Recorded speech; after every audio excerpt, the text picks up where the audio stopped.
Eastern wrap with some mighty delicious secrets.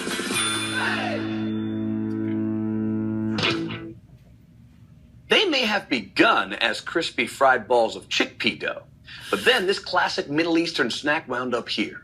And suddenly, things got interesting. Falafel may be an ancient delicacy, but this vegetarian wrap made from old-age family recipes takes modern portability to a whole new level.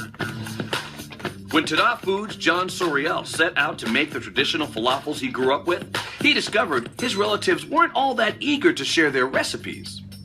I don't think they want to actually share their secrets. But that didn't stop John from trying to craft the perfect patty. I would just spend days and days having friends try different versions. And today, his falafel wraps are a huge hit. It all starts with thousands of pounds of dried chickpeas, also known as garbanzo beans. These little guys are the main staple for both the falafels and the fresh hummus Tadah uses in their wraps. On any given day, we will use about 4,000 to 6,000 pounds of chickpeas to make the falafel wraps. Just so you know, that is 2 to 3 tons of chickpeas. The dried chickpeas are brought in and soaked for roughly 18 hours in room temperature water, where they will double in size. After they're fully hydrated, the chickpeas are then drained in large colanders.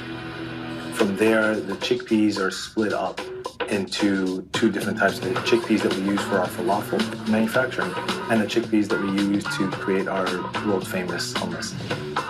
Next, they wheel the hummus chickpeas into the kitchen and scoop them into large kettles where they're cooked for 30 minutes at 212 degrees until they're soft. Then, they're pumped into a strainer and transferred to another kettle. Here, cooks add cumin, salt, and cayenne pepper. Once all the ingredients are mixed together, they make their way into this industrial-sized grinder that purees the fresh hummus to a perfect, creamy consistency. The hummus is then transferred to the production floor where it is added to the hopper. Meanwhile, back in the soaking room, the falafel makers transport the second half of the chickpeas into a grinder that mixes in cilantro, green onions, parsley, and garlic. They're all different shades of green, so if you're eating a fresh falafel, it should have a nice bright green color to it. The grinder churns and mixes. And once the batter is perfectly blended, they load the mix into an extruder, which uses specially designed forms called V-mags to pump out the unique falafel shape. At the end of that former, there are pneumatic guillotines that are timed so that they cut the falafel at set intervals so that we get the same exact size every time. The formed patties exit onto a conveyor belt where they travel a short distance to the fryer. Here, workers help to gently transition the falafels into the oil. And a few minutes later, they exit the other side fully cooked. As the fresh falafels move on down the line, they cool just enough to be handled. Because now, it's time to put it all together. Each wrap starts with a whole wheat tortilla, then a falafel patty, and finally a layer of hummus before being hand-rolled by a line of super speedy ladies.